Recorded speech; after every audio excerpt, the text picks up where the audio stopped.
The smell of freshly brewed coffee mingled with the synthetic perfume of the Los Angeles airport carpets, while voices echoed over the loudspeakers announcing departures to distant destinations. Gabriella, 32, a social worker from Chicago, dragged her small blue suitcase through the main lobby and glanced at her watch in a rush. The noise of the wheels mixed with the hubbub of passengers and the sounds of suitcases and hurried footsteps. Beside her, Mariana, her best friend since college, said goodbye with a smile. But Gabriela just shook her hand, tense and thoughtful, trapped by the weight of the last few days of work and the longing she was beginning to feel for her home. The airport seemed to slowly rotate in a daily choreography, filling with the metallic sounds of luggage, the irresistible aroma of freshly baked pretzels, and the yellowish light filtering through large glass windows. Gabriela continued forward, but her gaze shifted when she heard the hesitant sound of footsteps and some grumbling a little ahead. There, an elderly lady in a wheelchair, with very white hair and an old-fashioned hairstyle, looked completely confused with a note clutched in her trembling hands. Gabriela approached without hesitation. The old woman wore a coat and black shoes with small, shiny jewels. Her breathing was shallow, and she looked around with worried eyes. "Is everything okay, ma'am?" Gabriela asked, leaning in delicately, with the calm tone that soothed children in crisis and desperate adults. On the other side of the hallway, Eduardo, a 42-year-old man in an impeccable suit, watched the scene. His gaze was distant, but attentive, like someone who sees through social masks. He held the phone silently, but made no move to come closer. He could smell a faint scent of expensive cologne mixed with the strong aroma of coffee, but at that moment he could only fix his gaze on Gabriela. I don't know. My son, he was going to pick me up," said the lady, her voice breaking. He looked at the paper in his hands, where a name and a number were written shakily. Gabriela maintained a serene smile, although Mariana was already pointing at the clock, anxious. The name on the paper was Eduardo Garza. The woman's name was Mercedes. Without knowing, Gabriela made a decision. "Don't worry, Mrs. Mercedes. I'll help you find your son.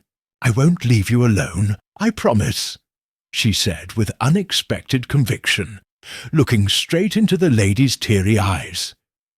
It was an unlikely promise for someone who had a flight about to take off, a busy schedule, and chronic tiredness in his shoulders. The lobby, with its silent rush of hurried passengers, seemed to stop just a little at that gesture. Mariana sighed, resigned, and the worried expression gave way to a tired smile. "That's typical of you, Gabby," he said softly, leaning against the nearby column, disguising his pride behind the slight discomfort of someone who hates missing flights. "You can never just walk away, can you?" she finished, playing with her hair, her gaze tender despite her irritation. Eduardo, observing everything, felt a strange pang in his chest, so different from the meetings he led or the business he used to resolve with a bureaucratic wave. Here was a woman capable of dropping everything to help a stranger, just because she couldn't leave her alone. Gabriela took Donna Mercedes's hand, whose face quickly softened, the wrinkles now less deep in her grateful smile. "Tell your son that you are fine, Mrs. Mercedes. We'll call him together, okay?" Gabriela suggested, taking her cell phone out of her bag. Mercedes nodded, and for the first time since landing, shed a tear of relief. The lobby around them continued to pulsate with its metallic tones and mismatched perfumes, but now It seemed to welcome a moment of peace. The phone rang. Eduardo's voice sounded low on the other end of the line, still without revealing himself as the silent observer nearby. Mariana looked at Gabriela with admiration, shaking her head with a half-surrendered smile. The social worker, in turn, felt a mixture of concern about the missed flight and relief for having followed her heart. The airport, so large and impersonal, suddenly seemed small in the face of the power of a promise. "I won't leave you alone. I promise." The continuous movement of the airport seemed to never stop, even while Gabriela helped Mrs. Mercedes's wheelchair to pull up near the benches next to the boarding gate. The smell of hot asphalt, mixed with the artificial breeze from the air conditioning, created an uncomfortable contrast, while voices came and went like waves, each one bringing its own drama, anxiety or haste. The announcement of a new boarding echoed in the distance, but at that moment there was only the universe between Gabriela and Mercedes. Mercedes kept her gaze fixed on Gabriela, her fingers still trembling, even with the human warmth of the young woman at her side. The paper with her son's number felt like a fragile anchor in her wrinkled hands. "Thank you, my daughter. Do you have children?" Mercedes asked suddenly, her voice hesitant but curious. Gabriela smiled, but her smile carried a note of sadness. "No, I don't. My work takes up almost all of my time," she answered, casting a quick glance at Mariana, who was watching from a distance, arms crossed and an indecisive expression. Mercedes pulled her lilac coat around her shoulders, trying to compose herself. "Your heart is too big for this airport," she murmured, as if speaking more to herself than to the other. "My son promised me he would be waiting for me, but he's always working. He says he's doing it for me, but only God knows," she said, lowering her head. Gabriela swallowed hard, feeling the discomfort growing in her chest. "Sometimes, Mercedes, we think we're doing the best, but we forget the little gestures," she said, almost as if she were talking about herself. Their gazes met, heavy, as if their pain and absences recognized each other in the silence. In the background, Mariana approached with determined steps, her eyes fixed on Gabriela. "Gabi, the gate is going to close soon. If you miss this flight, you might lose your new job too," she whispered close to her friend's ear, but loud enough for Mercedes to hear. At the same time, Eduardo, still at a distance half hidden by a glass column, was watching intently. With a quick movement, he used his phone to take an almost invisible photo of Gabriela's information that was visible on her discarded ticket on the bench. Her heart was beating fast. For the first time in a long time, he felt genuinely curious about someone. He wanted to know more about the woman who took care of his mother, even without knowing who she was. Gabriela hesitated, her gaze shifting between Mariana and Mercedes. "Mariana, I can't go now," she murmured. "Mrs. Mercedes is alone.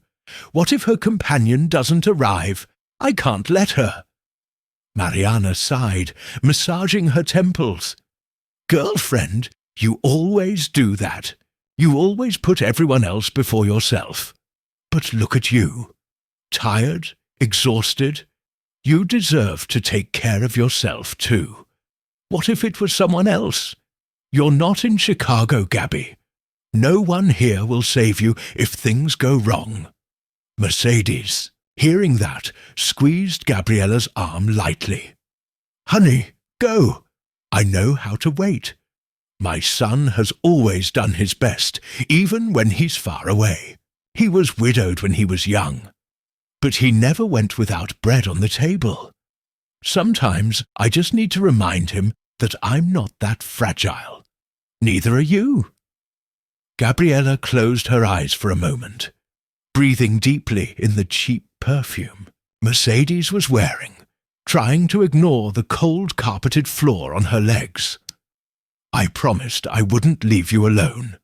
A promise is a promise. And if I lose my job, so be it," she said firmly, but with a shaky voice. Mercedes smiled tenderly, her clear eyes shining. "You know, before I boarded the plane, I was the one who thought I needed help. Now I see that I'm not alone in the world. Thank you for reminding me of that." Mariana leaned back on the seat next to her, defeated but full of pride. "Gabby, here's what you do. I'll try to reschedule your flight, okay? But please, next time, think about yourself." Gabriella laughed, the tension turning into nervous relief. Mercedes' name was called over the microphone. The lady's eyes filled with tears. "Did you find my companion?" she asked, confused. Gabriella hurried on, quickly referring to an airport employee who was approaching with a badge. "There, Mrs. Mercedes, your companion has arrived. I'll accompany you to the gate just to make sure." The two walked side by side to the boarding line, Mercedes leaning on Gabriella's arm. On the way, Mercedes stopped and, looking into the young woman's eyes, whispered, "You saved me today.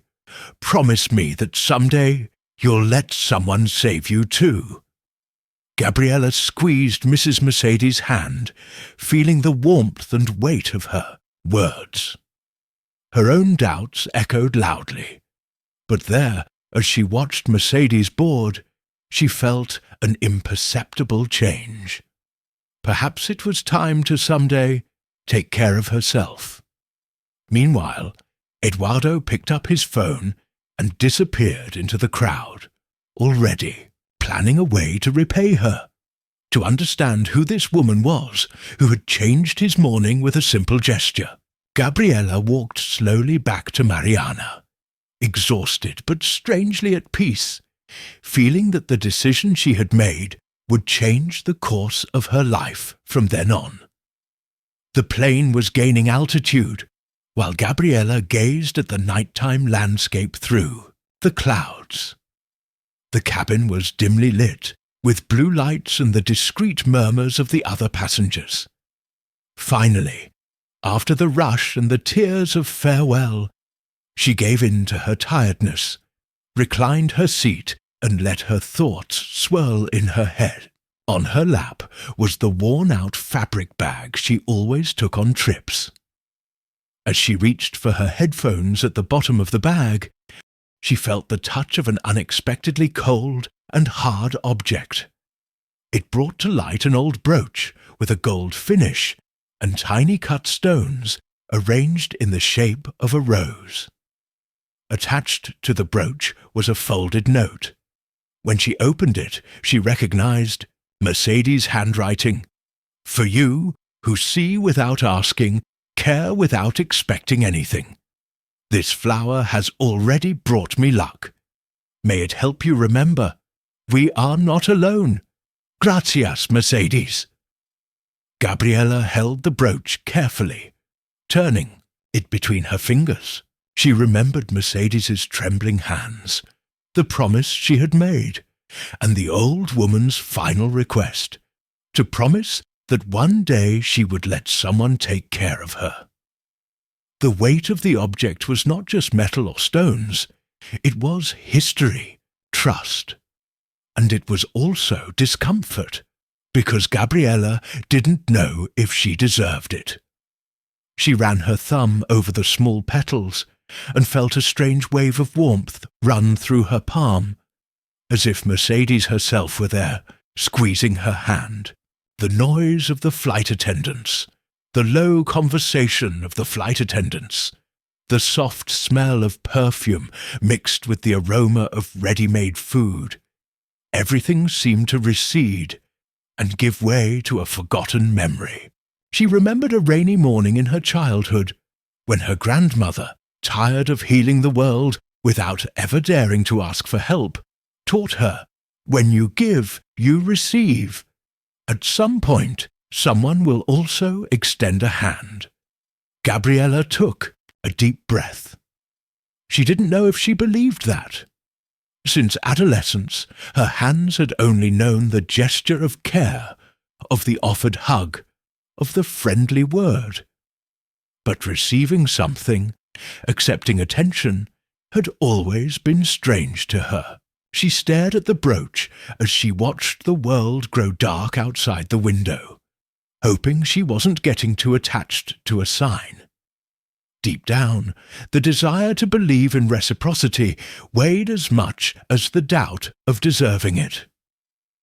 When she landed, in Chicago, the air seemed colder than usual, soaked by the noisy routine of the terminal. The brooch, now wrapped in a scarf, was discreetly placed in her coat pocket. Gabriella headed to the community shelter where she worked, an old building in the suburbs with walls that needed the same dedicated attention she gave to the people. Right at the entrance, she was greeted by Mrs. Lords, a discreet volunteer in her late 60s, who was struggling with the paperwork for overdue donations. "The food baskets are almost gone, Gabby. The lack of food is making people nervous. I don't know what to do," Lords said, her voice caught between hope and tiredness. Gabriella approached, reached for the brooch in her pocket and, without thinking much, took Lords's hand. "Can I show you something?" she asked, showing the small symbol of luck. Lords smiled, suspicious, but opened her calloused hand. Gabriella delicately placed the brooch in the volunteer's palm. "This reminds me that we are never alone, even on bad days. You know those family stories? There's always a magical piece, a relic, a promise," she said with a shy smile. Lords held the brooch, her little fingers exploring the golden crevices, and something in the brightness of her eyes changed. A spark of life. "I feel a warmth in my hands. It's been so long since I felt this," Lords whispered, closing her eyes for a moment as if praying. "It reminds me of when my mother used her brooch to calm me down, when it was raining heavily and I was afraid of thunder." Gabriella smiled for real this time, her face relaxing for a second. "See? It's the little things that make a difference. I think this brooch is stronger than it looks." Lords returned the shine, tucking the object into her apron pocket. Gabriella had to look away to control her emotions. She watched the people entering the shelter, anxious, wanting to talk, seeking refuge from a bad day.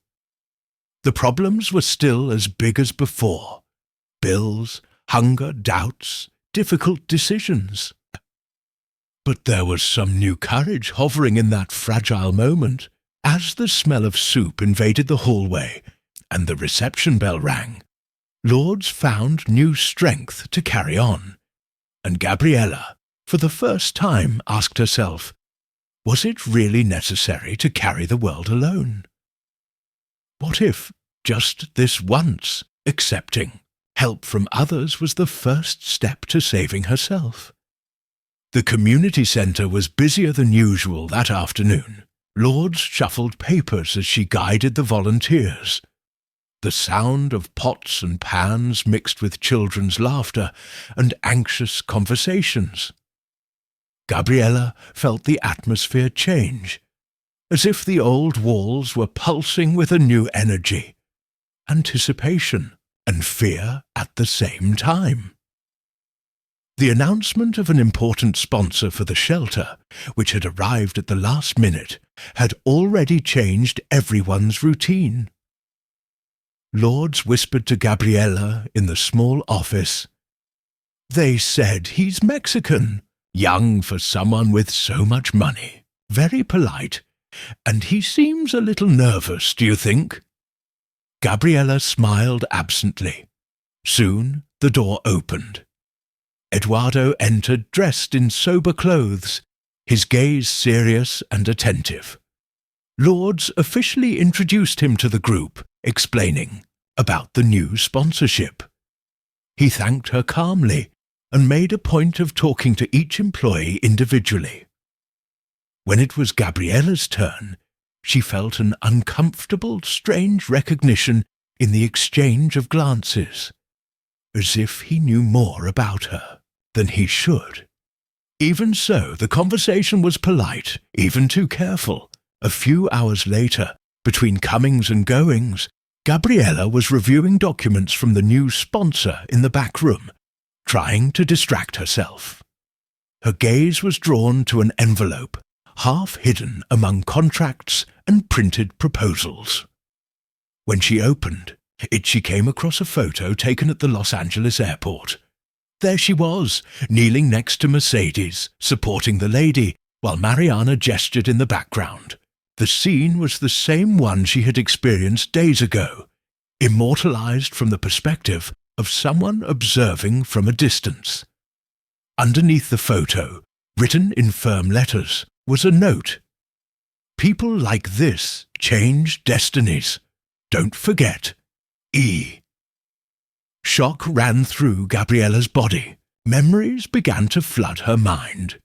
The moment at the airport, Mercedes distressed, the spontaneous gesture, the sense of urgency. But with that came old, deeper memories. Suddenly, the present mixed with the past. Gabriella had a clear and painful flashback to her adolescence, when, at 15, she had lost her mother in the midst of similar chaos.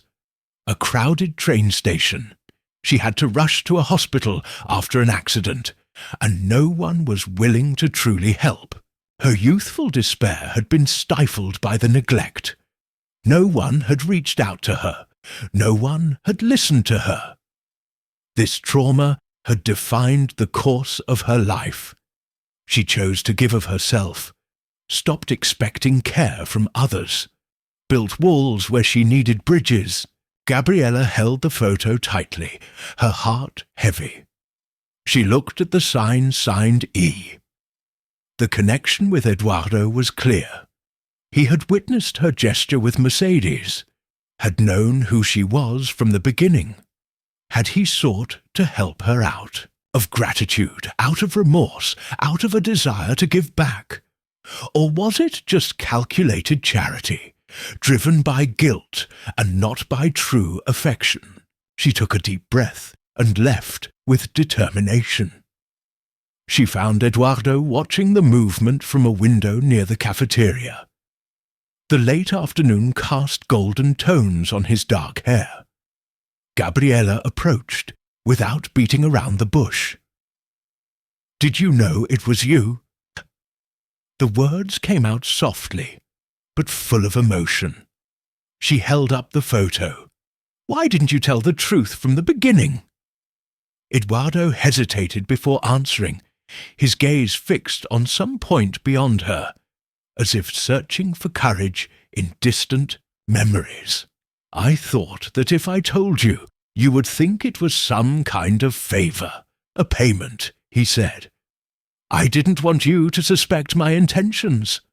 What I saw at the airport was more than empathy, Gabriella. It was courage to not only look out for yourself." She laughed with a touch of bitterness. "Funny. When I was 15, no one looked at me either. No one helped me when I needed it most. Since then, I don't expect anything from anyone. I just give and that's it." She lowered the photo, her eyes shining with anger and frustration, but also with sadness. "I thought that if I did my best, maybe the world would give me something back. But it never happened. Until... Mercedes!" Eduardo turned and looked at Gabriella fully. "I saw you take care of my mother like no one else has in the last few years. It wasn't charity. I know what it's like to lose someone and be alone in a place where no one cares." His voice almost broke, and for a moment Gabriella saw the same emptiness of her adolescence reflected in his eyes. The silence between them was sad, but pierced by some new understanding. Gabriella realized that the ghosts that guided her were not hers alone. The world was arid for many, and in that moment she and Eduardo were connected not by chance, but by mirrored wounds. Gabriella looked at Eduardo, now without anger. There was a mix of vulnerability and cautious hope.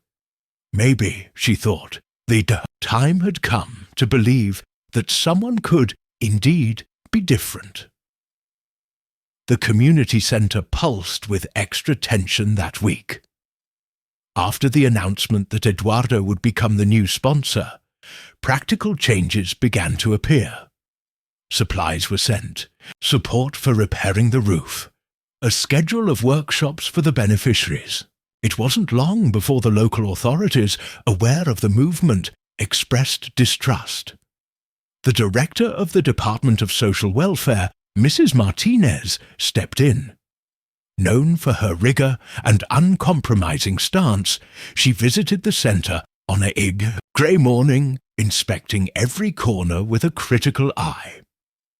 In the small office, Lourdes tried to calm Martinez, showing him inventories and old files. Gabriella could feel the nervousness spreading through the room. Eduardo waited nearby, formal as ever, seeming less at ease than his usual reserved air would suggest. Martinez finally turned to Gabriella, asking the question that worried everyone. What is the real interest of this new investor coming from another state? Do you know how much money is circulating? Is there a transparent record of every penny here? Gabriella, exhausted from the long hours, hesitated. She knew that Eduardo's intentions were sincere, but she also knew the wounds and fears that left any evidence empty of promise for the future. Before she could answer, Eduardo took a step forward. "I grew up watching my mother struggle to not need arms. I never wanted to show off anything. My investment is, above all, a personal choice. I'm here because I believe in the work of this team," he said, his voice firm but with a hint of anxiety. "Personal choices? Well, Mr. Garza, personal choices don't pay the bills if the money isn't clean. I'm going to demand a full audit," she snapped, slamming the folder on the table. At that moment, Lourdes went to Gabriella. She gently touched her shoulder and murmured something that only she could hear. "They forget that hope has no receipt." Gabriella then gathered courage and intervened. "Eduardo isn't here just for the money. He showed up when we needed him most, not to buy something, but to show that it's still worth fighting for those in need." Martinez blushed, crossing her arms. "With all due respect, you're a social worker, not a Millionaire's security guard.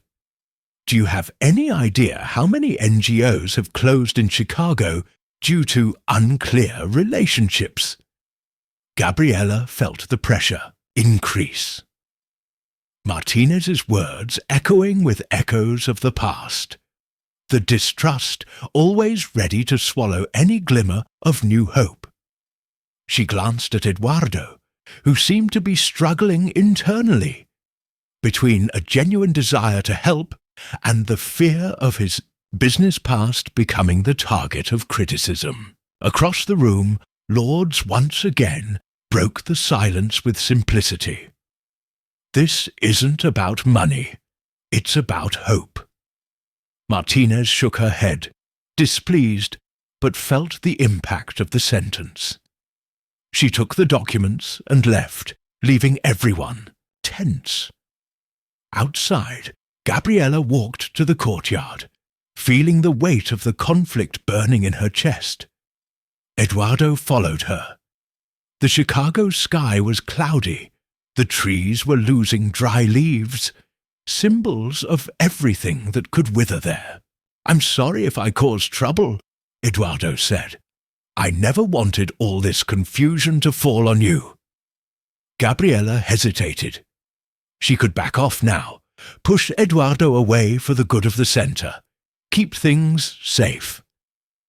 But when she looked at him, she noticed something different: fragility, and at the same time, a true respect for her work, something she had always wanted to find in someone. She remembered Mercedes, his mother, and what it was like for her to see her son change. She imagined Mercedes on the porch of her house in Miami, slightly bent over with age, saying to her neighbor in a low voice, "My son came back different. It was that girl at the airport. I think he found someone who reminded him that helping is still beautiful." These small memories and phrases mixed with the present moment, making Gabriella understand that sometimes it was necessary to resist the fear of the unknown and trust in those who are willing to try together. She turned to Eduardo, eyes firm and tone determined. "Stay, Eduardo. If Mrs. Martinez wants to investigate, we will open everything. I will not push someone away just because people are afraid of the new. The center needs hope, and so do I. If you are willing to fight together, I will not run away." Eduardo smiled sincerely for the first time since he had arrived. The weight of conflict was transformed into a stubborn and shared hope. The moment Gabriella made her choice, she realized that she had protected not only Eduardo, but also the very chance of a less lonely future for both of them. On the balcony of the center, the two looked at each other with complicity. It was no longer just about assistance, paperwork, or distrust. It was an unlikely, fragile, but real alliance, guided by what Mercedes, Lourdes, and so many other women had tried to teach. Hope did not need a receipt. It needed courage.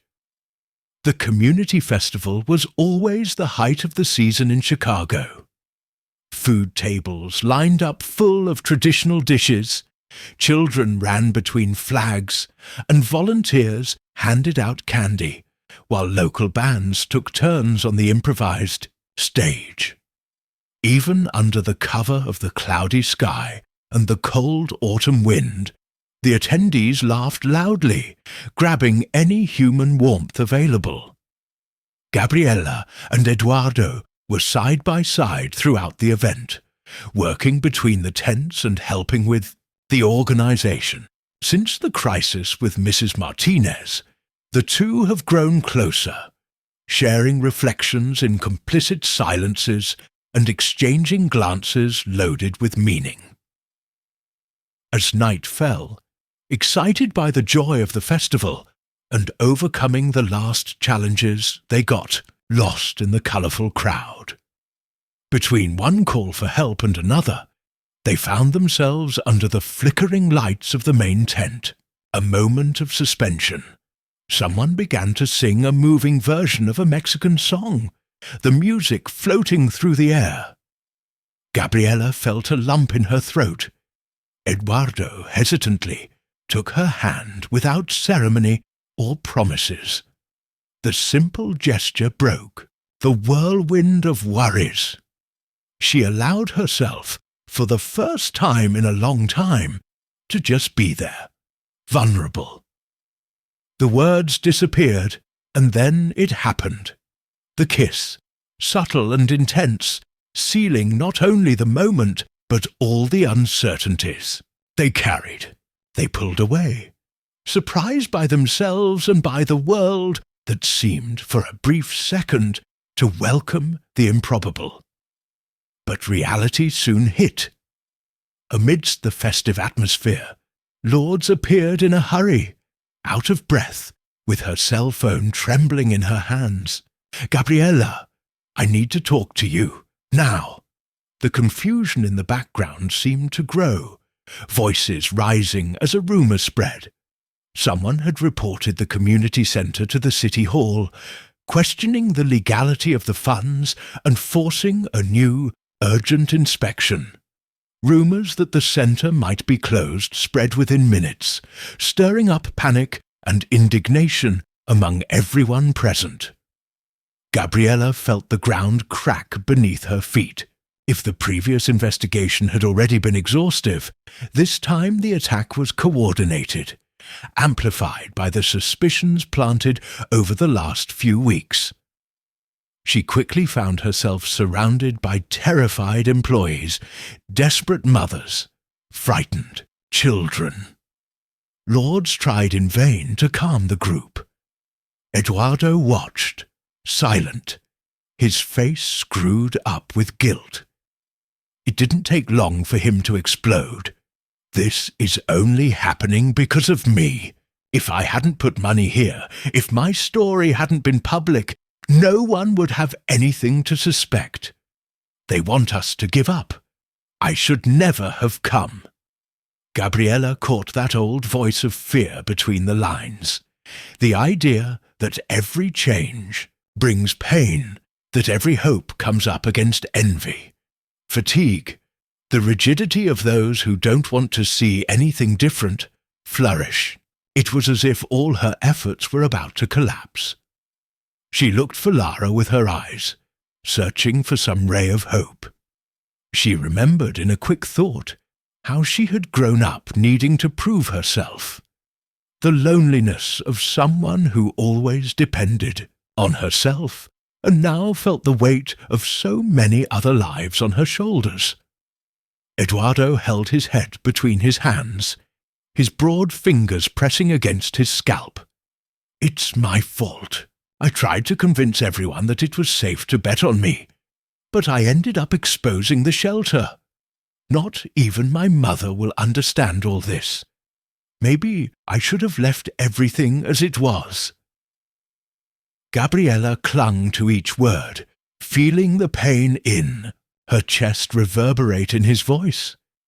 She felt guilty too, for having allowed hope, for having believed that together they could overcome the system, the historical distrust, the structures so solidly erected against the new.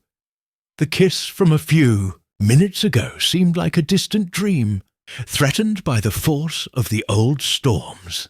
For long minutes Gabriella remained motionless, her gaze lost in the bare branches of the trees, listening to the growing voices at the festival and the noise of her own thoughts.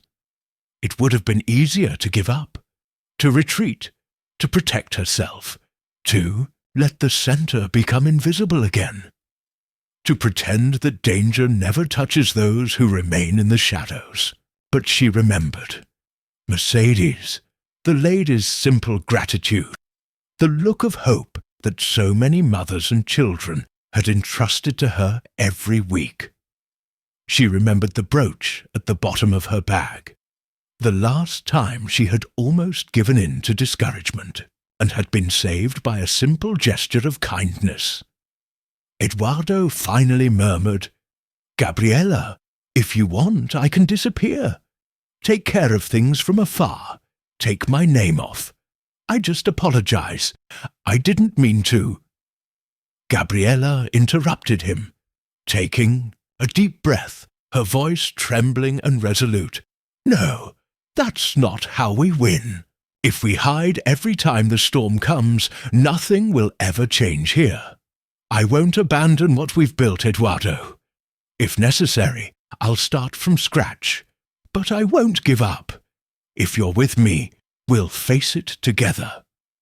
She looked into his eyes, felt the doubt still there, mixed with pride and fear.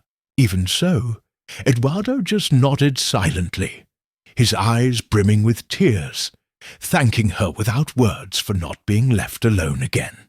In the elegant ballroom of the hotel in Miami, Gabriella felt the marks of the trip etched on her face and soul. She was there at Eduardo's invitation, although she was still sorting out the pieces of the crisis in Chicago.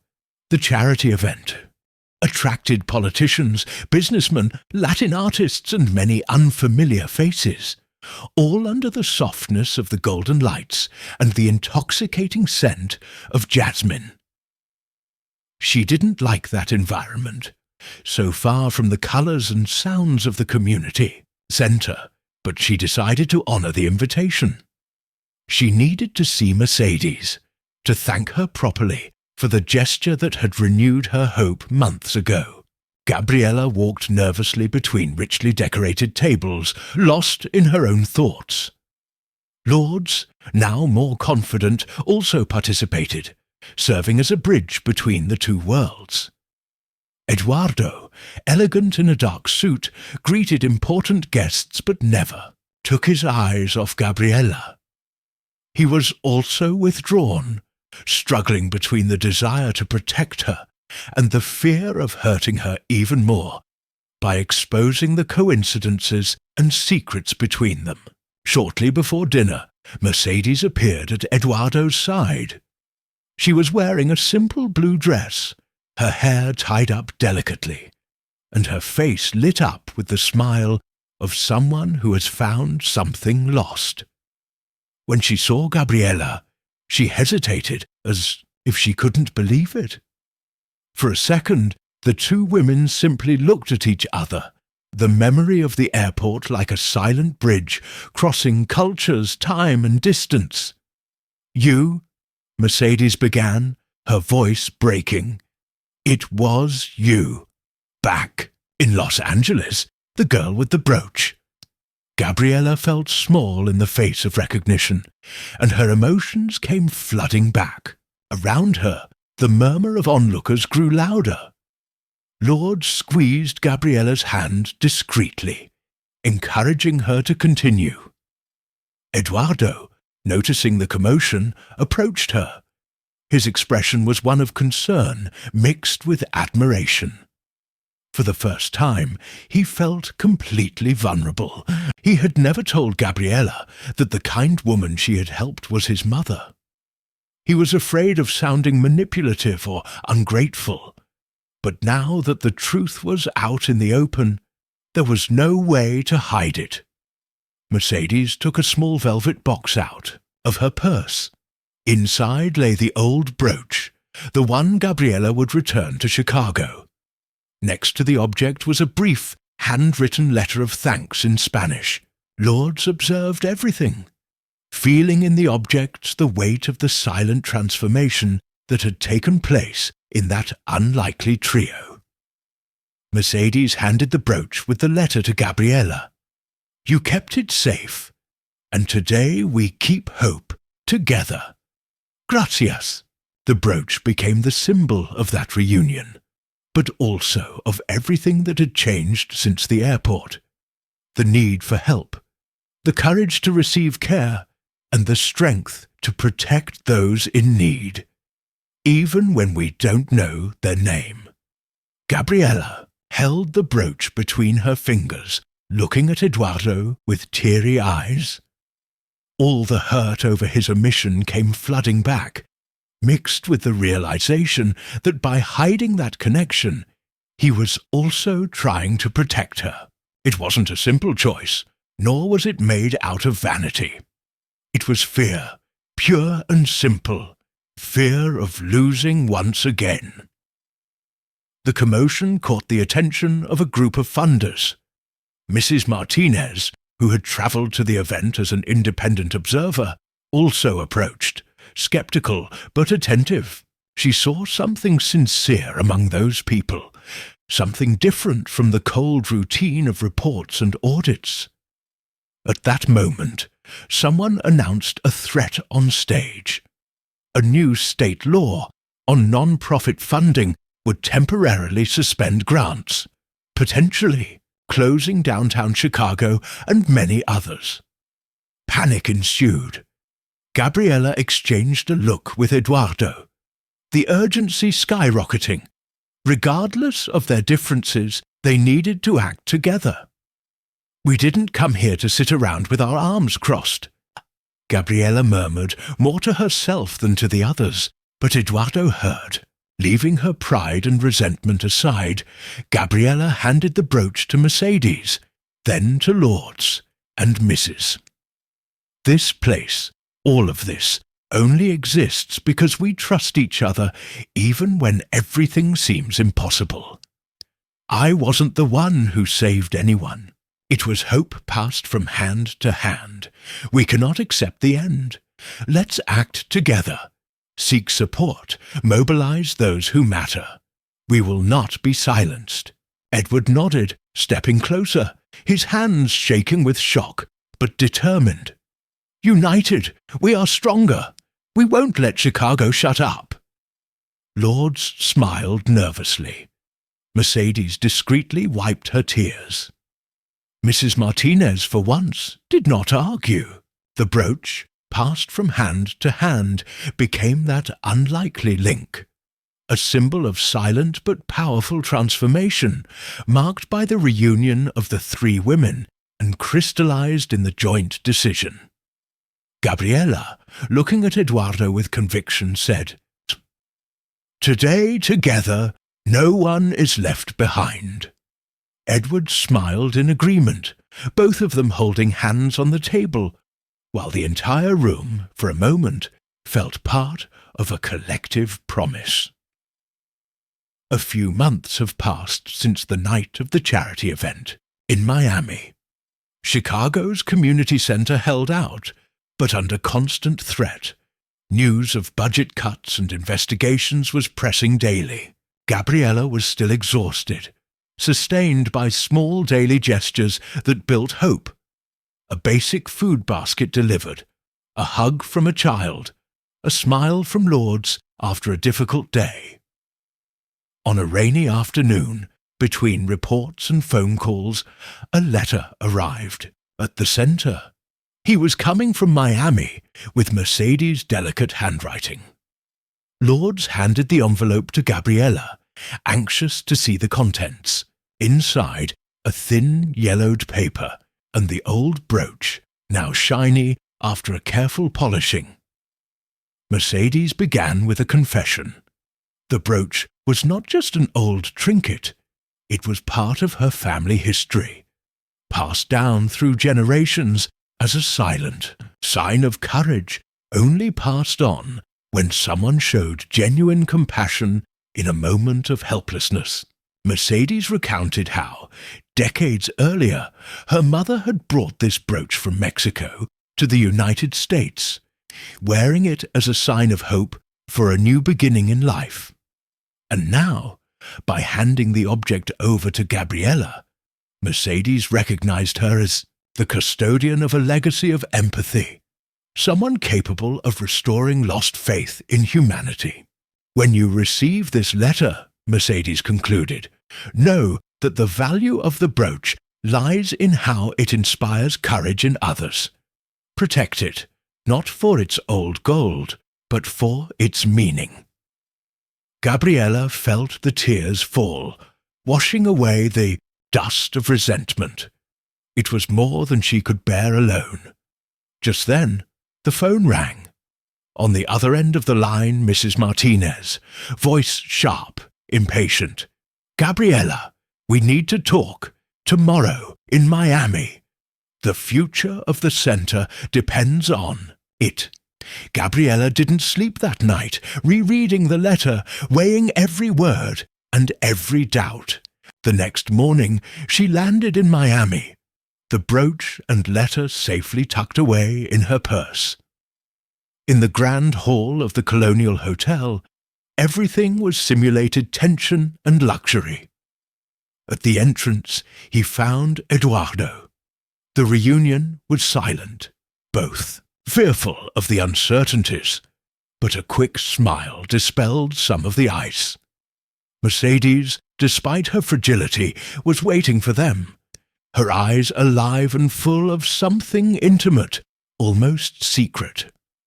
The conference unfolded between speeches and panels. At the end of the day, the long-awaited confrontation. In a private room, Gabriella sat in front of Mrs. Lords, standing, watching in silence. Martinez placed a thick envelope on the table. I found this during the audit. Reports, testimonials, and this letter, which Mercedes sent to the inspectorate along with the brooch document. The object is being investigated as a possible piece of undeclared historical value. If your association wants to survive the public scrutiny, it will have to decide. Either hand over the brooch and distance itself from Mercedes and Eduardo, breaking off any personal relationship, or I will continue with the investigation and report a possible emotional collusion, a conflict of interests. I have proof of your relationship. Gabriella felt her stomach churn. The brooch now threatened to be the ruin of everything, disguised as evidence of misconduct. Martinez, without changing his voice, said, "Your compassion could cost everything. Think about it. Do you protect your friend, or do you protect the center, following the rules to the letter?" Mercedes, upon hearing the accusation, turned pale. Her wrinkled hand reached for Gabriella's, trembling. Her eyes questioned, feared, begged for a decision. Gabriella felt the weight of two conflicting destinies. If she handed over the brooch, she would give up not only Mercedes, but the symbolic hope that had been passed down from generation to generation. If she resisted and kept the object, she could ruin all the work of the center, the livelihood of countless families. Eduardo started to speak, but Gabriella raised her hand, interrupting him.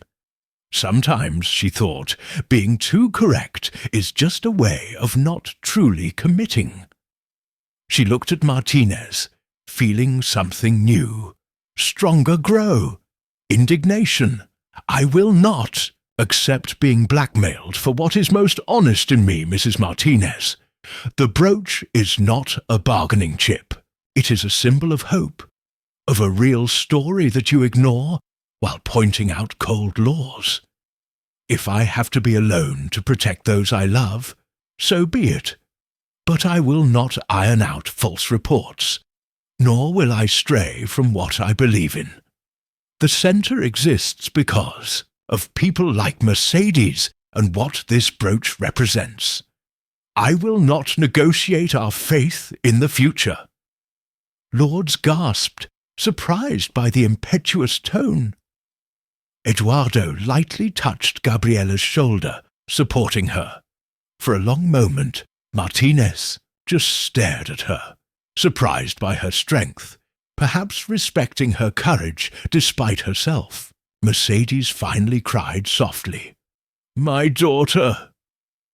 Gabriella, between tears and anger, finally felt free. She was discovering a new kind of courage, that of not sacrificing her values in the name of temporary security.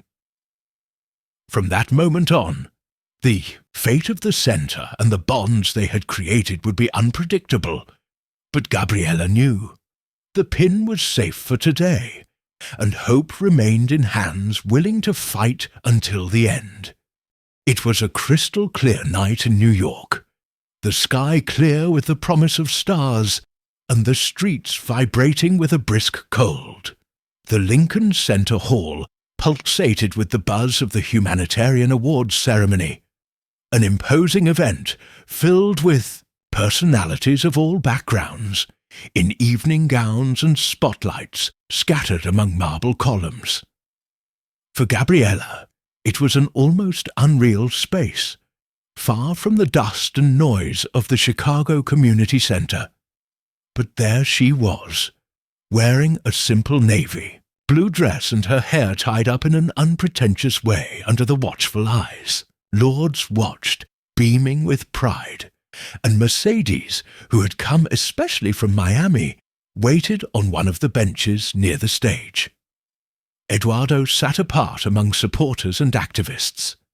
Weeks ago, he had decided to step down from his role as CEO, taking on a less central role and focusing more on direct social work, in an attempt to rebuild trust with Gabriela and with himself.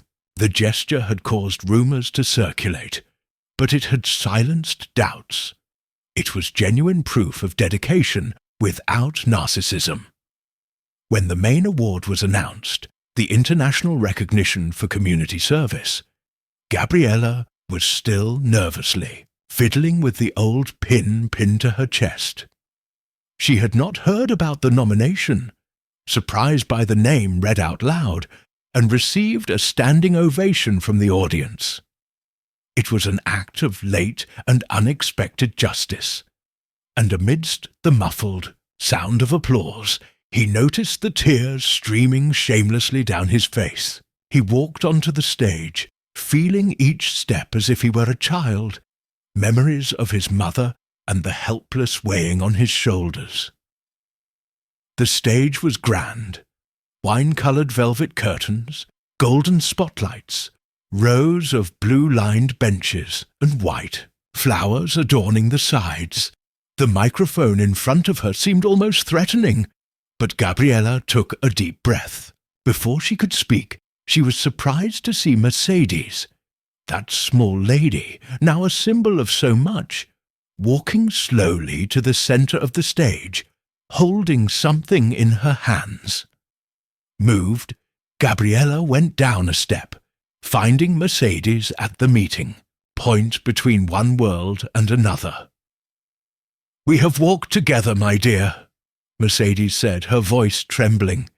"May this hope continue with you, for everyone you touch." Between her hands, Mercedes offered her the brooch again, now hanging from a silver chain, transformed into a medallion.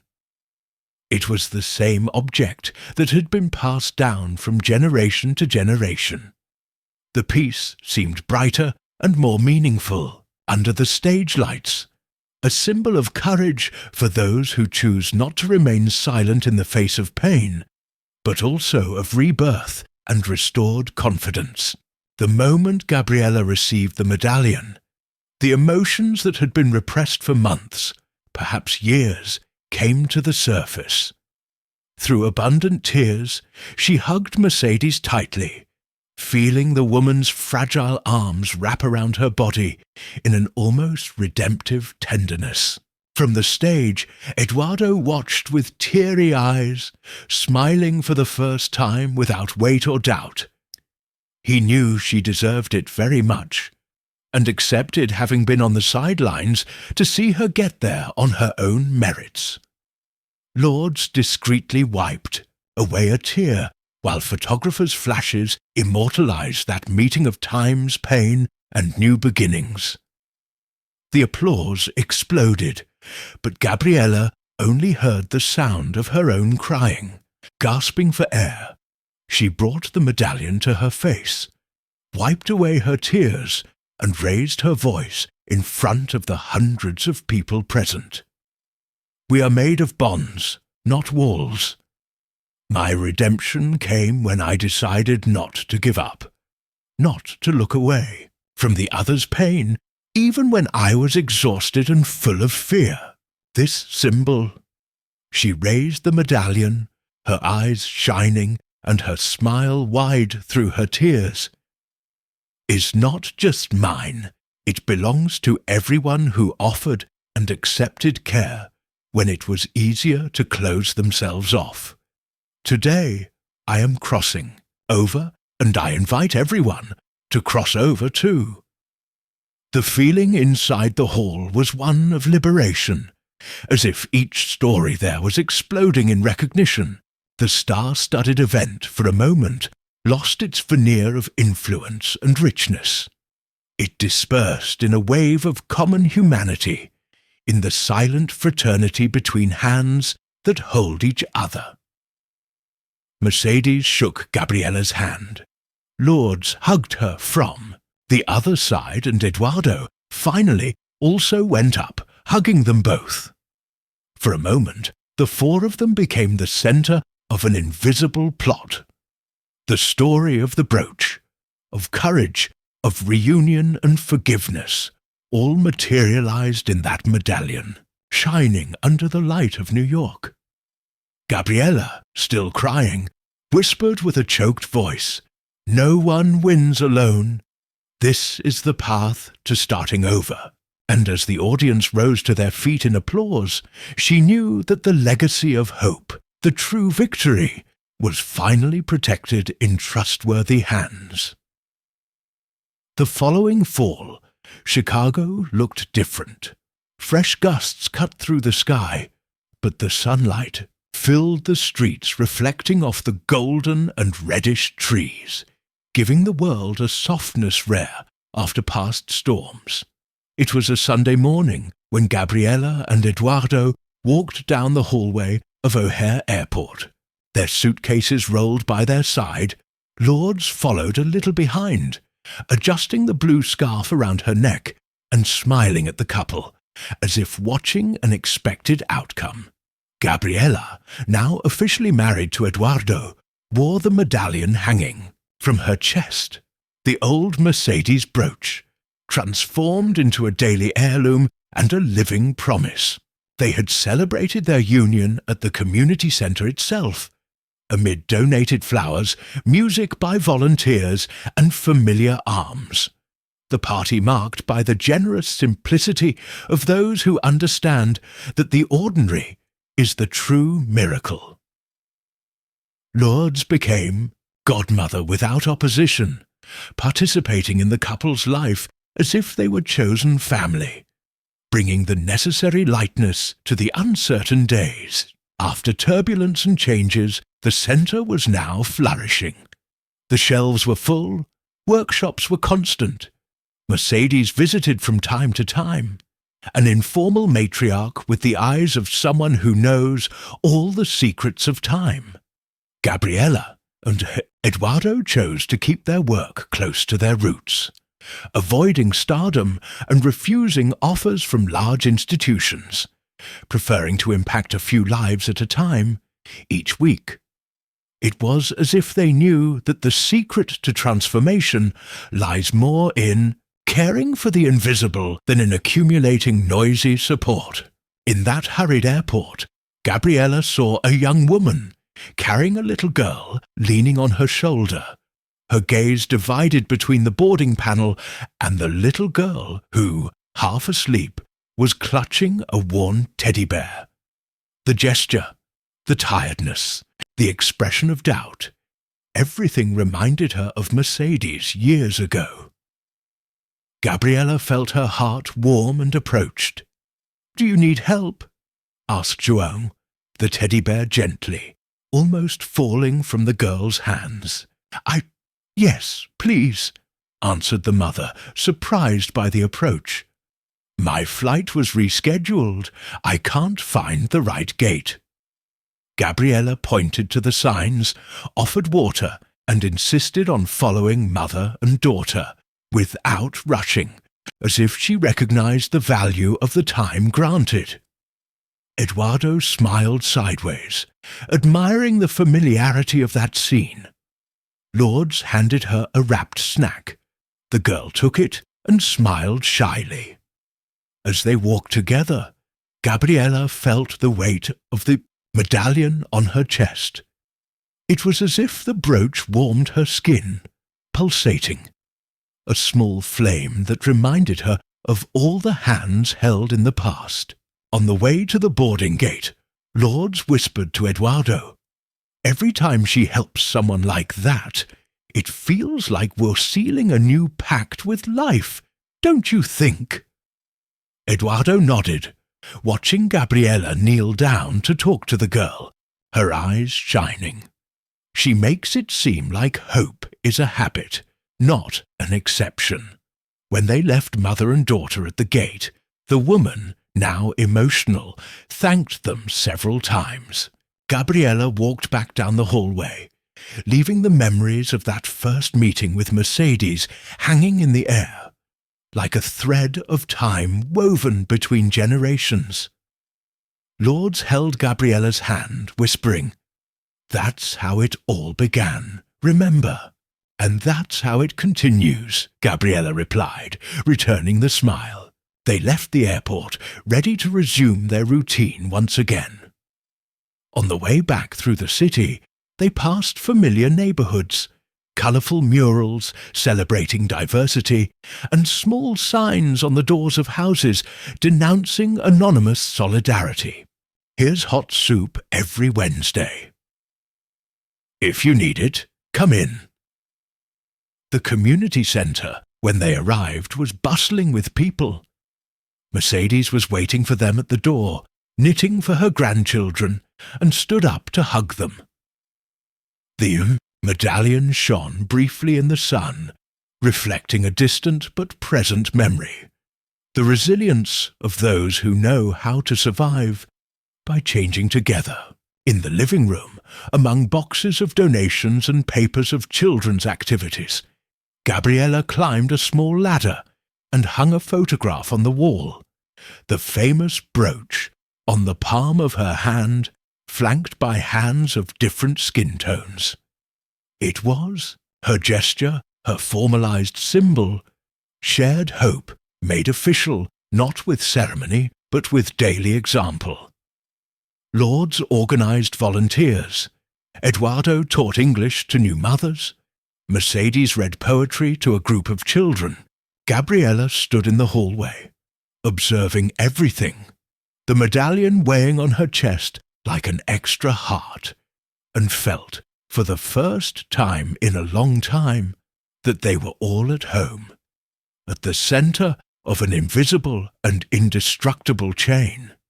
The legacy was not only the object passed on, but the habit of not letting the pain of others get lost in the tumult of ordinary days. The commitment to care for the small gesture, the affection of each journey.